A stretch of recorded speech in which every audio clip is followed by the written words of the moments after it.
we still seem to treat it as something of a taboo subject that has a stigma. The reality is our youth, the future of this country, need urgent help. They are exposed to too much. So much is expected from them, and both the external and internal pressures they are being asked to cope with are simply not viable, and the result is the great epidemic of their generation. And when we look at the demographic of the people who are actually more prone to having acute, unforeseen mental health and become suicidal, it's in that 15 to 25 age group, mainly boys, but certainly not exclusively. I was surprised to see this in the statistics provided by Mental Health Reform that 75% of mental health difficulties arise before the age of 25. That is frightening. From a young age, depression, it was a big factor in my life, especially in where I grew up. You either were this way or you were that way. You were never supposed to be what you were truly to be and I suppose back from as young as I can really remember, I'm going to say 3rd, 4th class. I remember being in 4th class and I just had this weird obsession to hurt myself, and it was it's hard to describe, especially going back that far, because I can't really grasp it. Mine goes back to when I was actually 16. Goes back a lot longer than I thought, because it's only the last year that I realised, holy shit, I've been depressed. I've been going in and out of depression for 5 years unaware. I always thought I was ugly, I always thought I was worthless. I always thought I wasn't good for anything. I always thought I wasn't good for anybody. I always thought that, from not being myself, that people didn't accept me for who I was, or even for what I was, Even with school and stuff, I wasn't able to study, because I couldn't sit with myself. Yeah. I couldn't sit silently with myself because my brain used to tell me things, that I was a fuck up, that I'm never going to learn anything, I'm never going to have a good job, I'm never going to have kids, anything like that, because my brain used to tell me that no one wanted me, When I was about 15, 16, I had my first serious suicide attempt, and, my mum just told me, go to bed, you'll be grand. I never went to the doctor or hospital or anything, I could never ask anybody for help. Because I was too afraid in case what people thought of me, I was a pussy, or I was too weak, or oh, look at him, he needs help. I always afraid in case people thought of me different. Ego started kicking in, saying there's nothing wrong with me, I don't need help. And I used to go to the anger management, and I used to battle every single time I went somewhere. I used to battle because my ego was so big that I didn't want to show no fear. When I was about 16, 17, I had another suicide attempt. And there was multiple ones, but it was just cry out for help. Yeah. But I never used to tell my friends. I never used to tell anybody, only my family knew. It was 12th of September 2015. Yeah. 2015. When I came home from drinking that weekend, it was a Sunday. I was supposed to watch a match with a friend of mine, Yeah.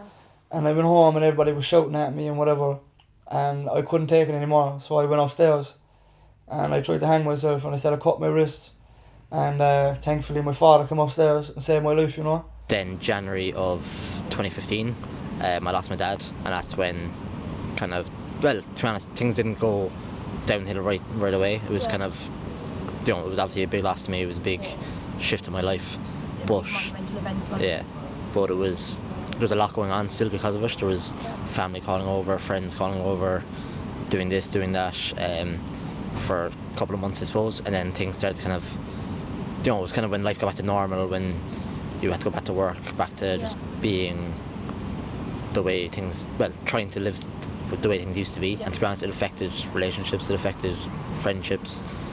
I was probably annoying people. I was not being selfish, but I was kind of looking after my own. I just didn't want to be by myself. I was so depressed from it, because I remember I basically thought I was going back to the way I used to be, and I was already delighted that I hadn't thought about that way in a while. Yeah. And I just thought that was it. I thought a few years back I considered taking my own life, and at that moment I was kind of like, fuck, I'm back to that. That's when I said it to my mom. I said it to her, I was like, look Mom, I need help, basically. Yeah. I was like, call me a doctor, bring me to the hospital, do what we need to do, because I can't go on like this. Yeah. I was losing sleep. I just wanted to I wanted it to end, basically. Before I went into the doctor, I sat in my car for 5-10 minutes. I just thought to myself, like, what am I going to say to the doctor? And that's when I realised I'm not going to filter anything. I was like, worst case scenario, I'm back to where I am. I needed to just tell him exactly what was going on. So, yeah, only this is maybe 5 or 6 months ago, I got to the stage where I wasn't telling anyone how depressed I was getting. The whole thing about depression is you're dying to feel anything at all. Yeah.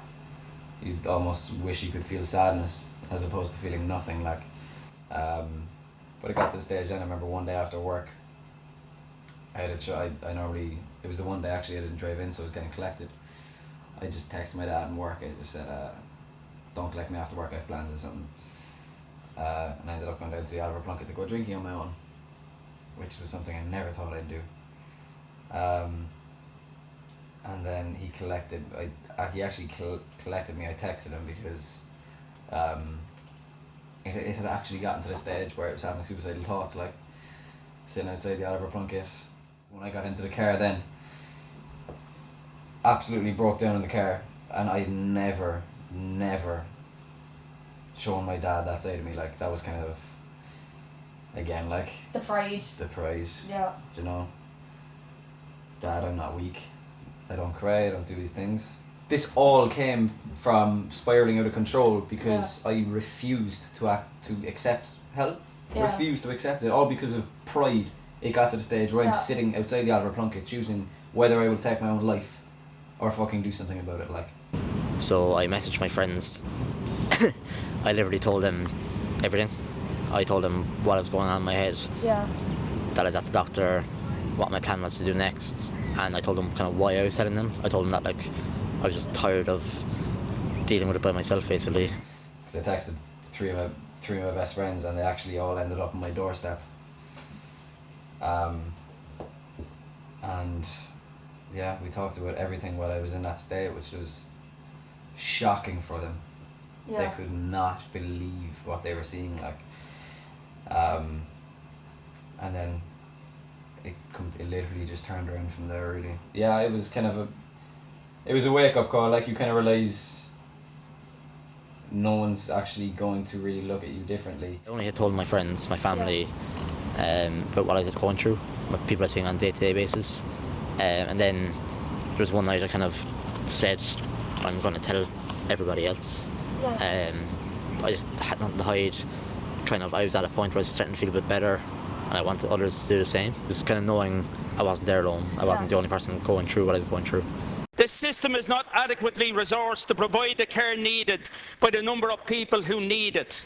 Cuts to such services reduce the opportunity for young people to have that crucial, easy access to professionally trained counsellors. The government and stuff face depression, cutbacks and all this kind of stuff. It's absolutely disgracing, because in Cork alone, the young people that are after committing suicide shows that boys and girls, no matter who it is, the government aren't doing enough. Some of the most vulnerable are vulnerable by virtue of the fact that they simply do not have the toolbox of skills to cope at a time of crisis. All I remember from school about mental health is, the only thing actually is, I remember one guy coming in, can't even remember what he looks like, what he talked about for the majority of the 20 minutes, but he just looked around the classroom and said, 1 in 4 of you are going to experience depression.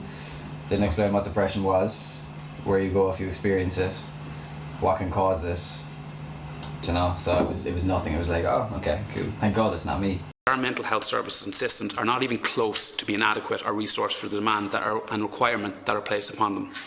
The people within the mental health services do Trojan work with the resources available to them, but their hands are unfortunately tied in way too many situations. We have fantastic mental health professionals. We have good strategies, but what we need is the right focus. We need to resource our mental health services, and we need to prioritise suicide prevention. When I got home, I got introduced to Peta House, and that was the best thing I've ever did in my life. You know, it saved my life. Peta House make you feel, it's not like they make you feel like you're at a counselling session that you have a problem. They make you feel like they're your friend. The majority of my negative spirals that went into deep depressions, like, realistically were caused by my own refusal to get help. Like, it was the ego coming into the game. You know, I don't need any help. You know, I'm grand. You know, everything's fine. Hiding the fact that I was actually sad, that I didn't want to be on the earth. You know, I literally just want to end everything. I would encourage people to tell them I feel like shit. Yeah. Like, there's no point putting on a mask and not just pretending that everything's okay when it's not. From where I came from to where I am now, the best thing I ever did in my life was talking, showing emotion, showing people that it's okay not to be okay.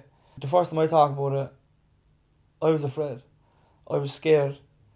I was paranoid. The anxiety kicked in, the fear kicked in, everything kicked in. But once I got it out, it was like a weight lifted off my shoulders. At the end of the day, you know, I'm here, do you know what I mean? I'm alive. And I tell you, it's the best feeling in the world. To be honest, 9 times out of 10 now, I'm kind of happy with how my day is going. I'm happy with being in my own company. It's great. For too long, mental health issues were not discussed or acknowledged in Ireland, even though they've always existed. Bringing discussion out into the open is one of the first key steps in helping to address these critical issues. I think with what's going on in Cork lately, with all the suicides and stuff, people are starting to be more awake of what's going on. People are starting to be more aware of what's going on. And it's hopefully from here it'll only get better. Things like this documentary, our mental health documentary, other documentaries that are going on, people posting online, people talking about it. Like in 2017, social media is a huge part of everything. Enough time with its lethal consequences has been lost. Too many years now where mental health has continued to be the Cinderella of our nation's health service. it's okay not to be okay, you just need to find out why. So once we stop avoiding it and denying it and start finding out why and actually start investing in each other, then it will all be grand.